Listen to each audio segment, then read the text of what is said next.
do you foresee any political change, as it is widely believed by the workers of a particular political party that prisoner number 804 will be out? I don't think there was an American role in his departure from power. I also don't believe there will be an American role in getting him freed.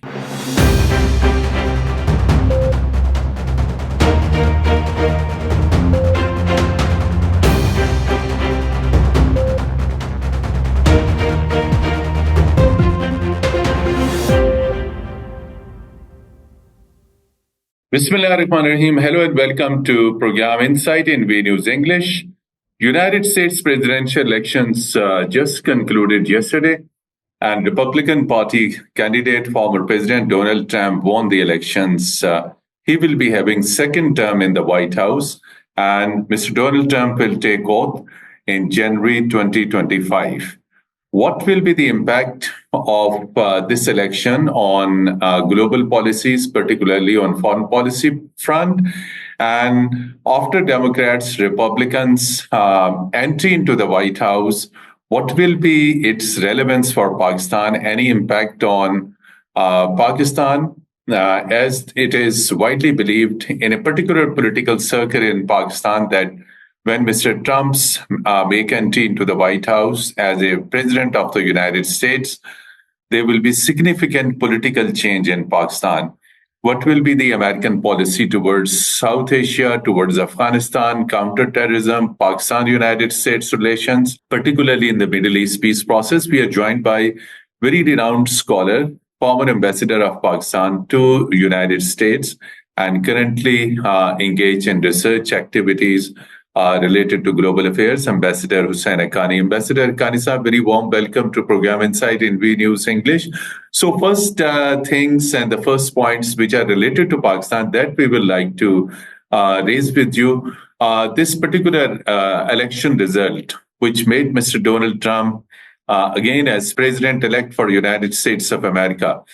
And as I mentioned earlier in the point, he's coming back to the White House. Do you foresee any political change, as it is widely believed by the workers of a particular political party that prisoner number 804 will be out? President Donald Trump essentially stands for America first.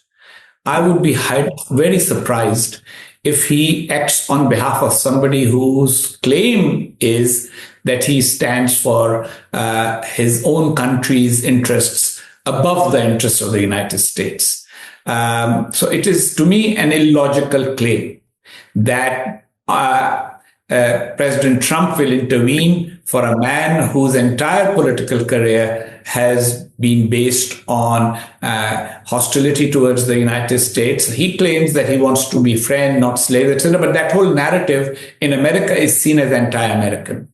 Second, President Trump primarily wants to pursue what can best be described as a Hamiltonian foreign policy, named after America's first Secretary of Treasury, Alexander Hamilton, which is America should engage with the world, but it should engage with the world in America's economic interests and not to get entangled in other countries' affairs.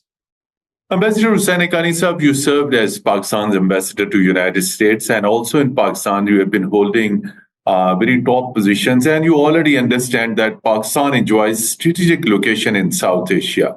And before the fall of Kabul in 2021, Pakistan and United States were closely engaged in Afghanistan in counterterrorism.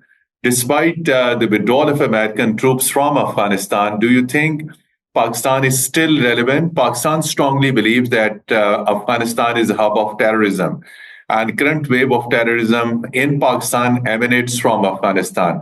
So terrorism is a common enemy of Pakistan and United States. Under new administration, do you think Pakistan, United States coming closely in counterterrorism domain, and particularly on Afghanistan, where there are safe havens of the terrorists? After 9/11, Pakistan became very close to the United States because the United States at that time believed that it was going to try and eliminate terrorism everywhere in the world.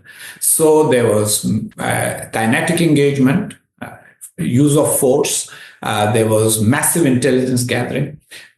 In recent years, that has diminished significantly. The American approach to counterterrorism now is to try and focus on protecting the American homeland. And if terrorism is taking place somewhere else and the affectees of that terrorism are others, they do not get involved beyond intelligence gathering. Moreover, the technological changes that have taken place also mean that the Americans can conduct surveillance and intelligence operations from afar. Because of that, I don't think that President Trump wants to recreate the kind of relationship that existed under President Bush and under President Obama. He wanted to withdraw from Afghanistan for a reason. He wants America to have less of a military footprint throughout the world. And I think under him, US and Pakistan will continue to share intelligence as they already do. There might be some offers to Pakistan for counterintelligence training. If there is intelligence that is relevant to protecting the United States, the Americans would be willing to pay for it. But I think that the type of collaboration that we saw in the Bush administration immediately after 9/11 is not something that we will see around the corner. Ambassador Haqqani sahab, Pakistan enjoys equally good relations with both neighbors, China and Iran. And Republicans are known for their tough policies towards China and towards Iran. So what do you think from January 2025, what will be the situation? How Pakistan will manage? Recently, we have seen Iranian foreign minister.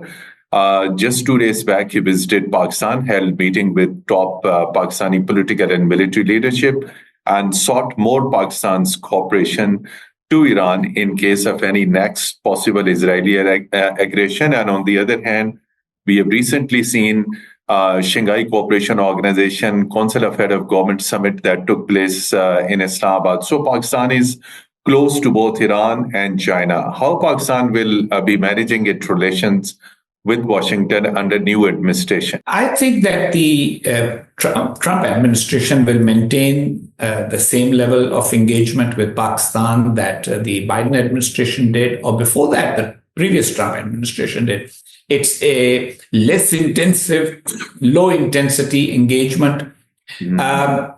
They will not ask Pakistan to participate in any hostile action against Iran because they understand that Pakistan is a neighbor of Iran. And because of various factors, Pakistan has no intention to get involved in hostility towards Iran. There may be intelligence cooperation, which, as I said, is already ongoing. In case of China, Pakistan has already made a choice, and it is a strategic partner of China. This is based on Pakistan's historical hostility vis-a-vis India. Pakistan and China both see each other as a secondary deterrent against India.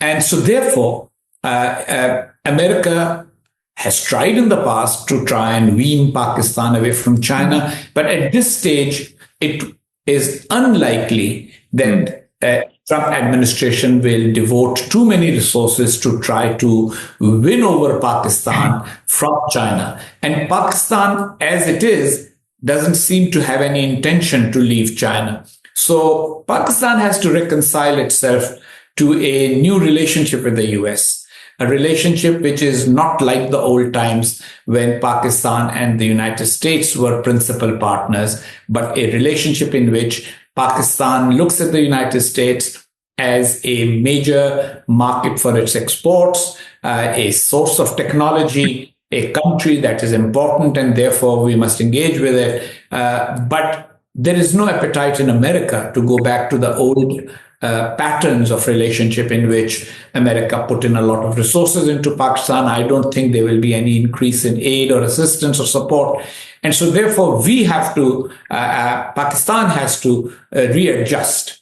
And that involves keeping a balance between China, the United States, and other partners. The one big thing Pakistan can do is try and see if we can reduce hostilities with India. So on India, as you said, that the United States can try to reduce hostilities. Do you expect any major initiative to be taken Not the by? United States. I think Pakistan needs to reduce hostilities with India. And if it does, then there might be some interest on the part of the United States to help Pakistan end hostility with India. But that's something that Pakistan will have to discuss with India. And that I don't see happening right now. So there might be any intervention from the new president-elect in January 2024 while he will be discussing and finalizing his foreign policy priorities, because India enjoys special status in South Asia, enjoys strategic support from United States. So, and in the past, Mr. Trump had officially stated that he is ready to mediate between India and Pakistan on Jammu and Kashmir conflict. We must always remember that mediation requires agreement of both parties to mediation. And if you remember, when President Trump said that, it was India that turned around and said, Exactly. Thank you very much. We do not need any mediation. So we must understand that the Indian and American relationship now is a very, very strategic relationship. India is a beneficiary of the hostility between America and China as well, because American companies are slowly moving from China to India. India is a huge market. India is considered a rising power. The United States will continue to give preference to India. And if India says that this is a subject we do not want to discuss, the Americans are not going to put pressure on India. So Pakistan will be the one that will have to accommodate the fact that the real partnership is between America and India. We can be secondary partners in that relationship if we want.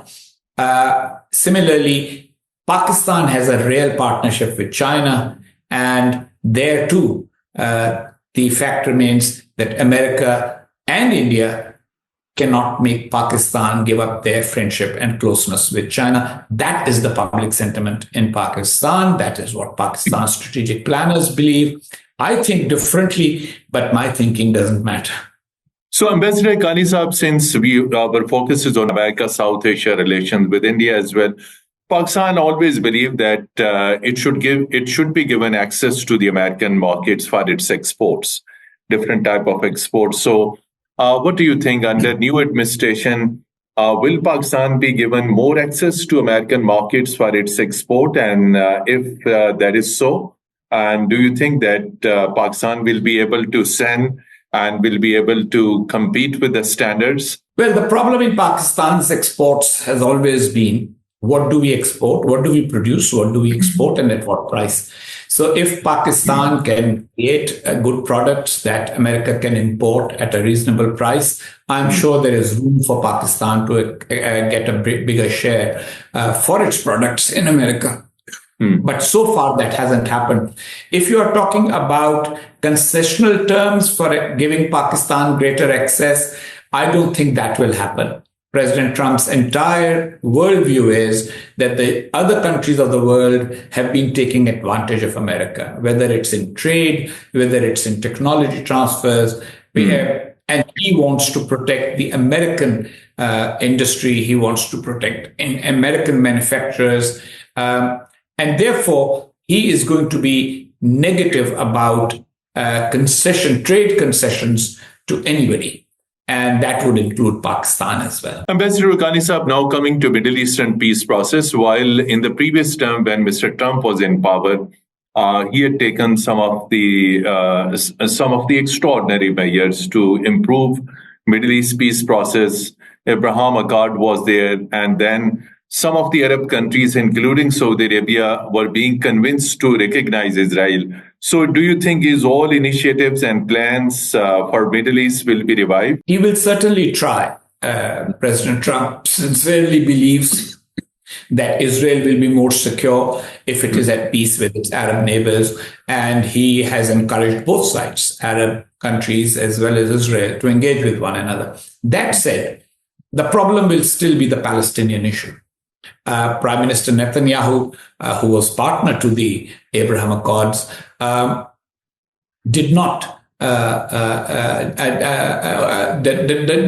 agree with the fundamental idea of giving the Palestinians a homeland. He does not believe in the two-state solution. And the basic premise of the Abraham Accords is the two-state solution. So I think that is a problem that he will have to deal with if he can persuade Prime Minister Netanyahu to accept a two-state solution, if the Arab countries can help the emergence of a Palestinian state, and if Israel and Palestine can actually figure out how to live next to each other without conflict, I think Donald Trump would be very happy to be the one who brokers this entire arrangement. But if it doesn't come together, he's not going to waste political capital or resources in trying to get an agreement. So, question connected to the same particular point that you raised to state theory and solution for Middle Eastern crisis. Mr.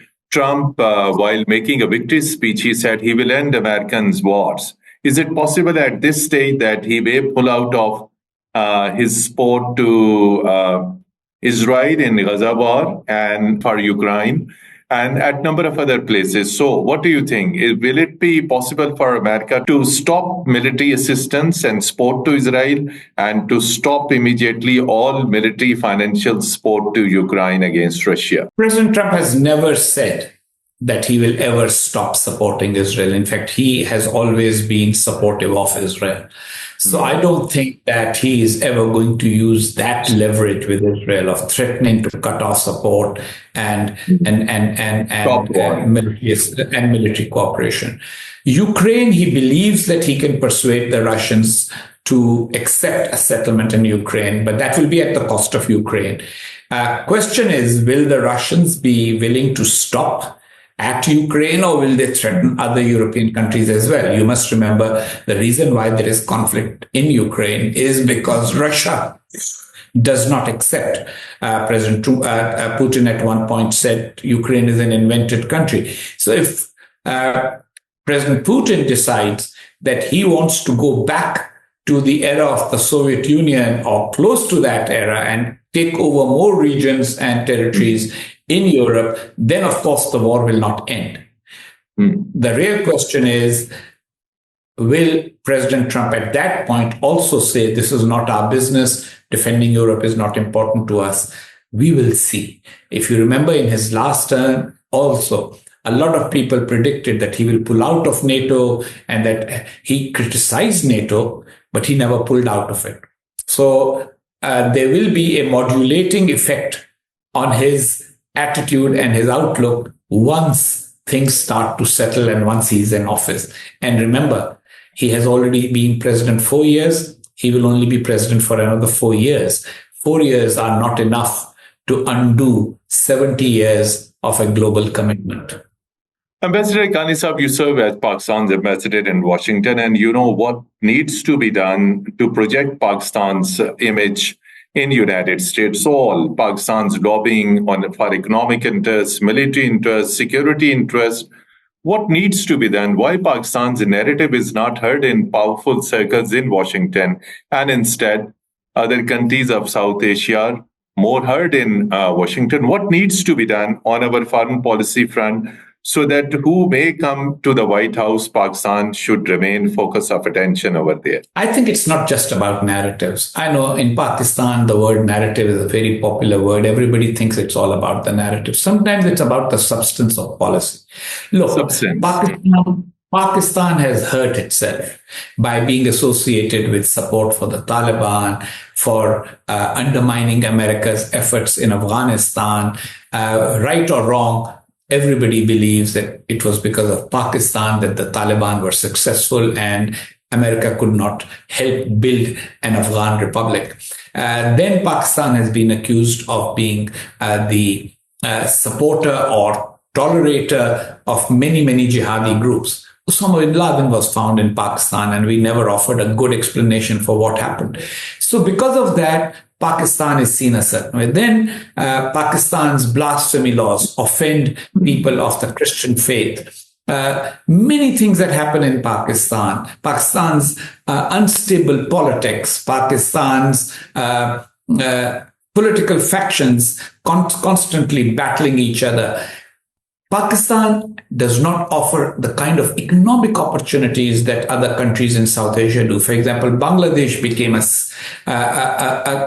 country where people invested. Sri Lanka, people are a little concerned about investments in Pakistan. So if Pakistan can address all those issues, if we can be seen as a normal country rather than an extremist country, if people are convinced that these people are not constantly at war with one another and are not constantly talking about some kind of a global reordering to the detriment of major powers, then perhaps everybody will start paying attention to Pakistan like it did in the 1950s, 60s, and even early 70s.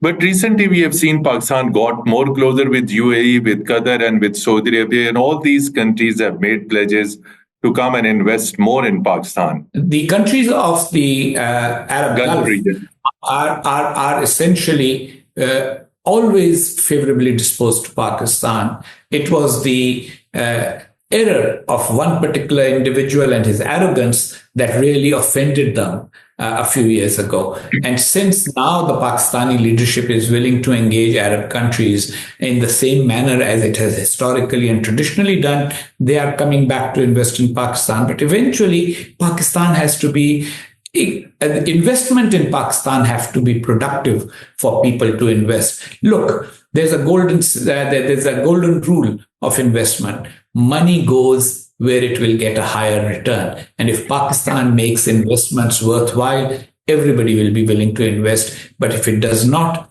this is not a political matter. It's not an ideological matter. People invest so that their investments give them good returns. Mr. Haqqani, you talked about a person who was arrogant, and on the margins of every court proceedings inside in the Adiala prison, founder chairman of PTI always accuses you that you were behind the plot to topple his government.